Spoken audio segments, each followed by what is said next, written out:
18 కొండలైన ఎంజిపారమల, కాళేకట్టిమల, పుదుచ్చేరిమల, కరిమల, తలైపారామల, దేవరమల, శ్రీపాదమల, మైలాడుమల, మాతంగమల, కాల్కిమల, సిట్రంబలమల, సుందరమల, నాగాంబలమల, గౌండమల, నిలక్కల్మల, నీలిమల, పొన్నాంబలమల, శబరిమల వంటి కొండలను 18 మంది దేవతలైన వినాయకుడు, శివుడు, పార్వతి, కుమారస్వామి, బ్రహ్మ, విష్ణు, రంగనాథుడు, కాళి, యముడు, సూర్యుడు, చంద్రుడు, కుజుడు, బుధుడు, బృహస్పతి, శుక్రుడు, శనీశ్వరుడు, రాహువు, కేతువు అనే దేవతలను 18 తత్వాలైన చూడడం, వినడం, సువాసన, రుచి, స్పర్శ, కామం, దురాశ, క్రోధం, లోభం,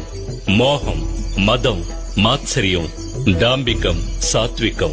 రాజసం, తామసం, విద్య, అవిద్య వంటి గుణాలను తెలియజెప్పే విధంగా స్వామి తత్వాధీనుడై ఉన్నాడని తెలియజెప్పడమే ఈ 18 మెట్ల ఉద్దేశం. ఆలయ నిర్మాణం పూర్తి కాగానే అయ్యప్పకు ఎటువంటి విగ్రహం ఏర్పాటు చేయాలనే సమస్య వచ్చింది.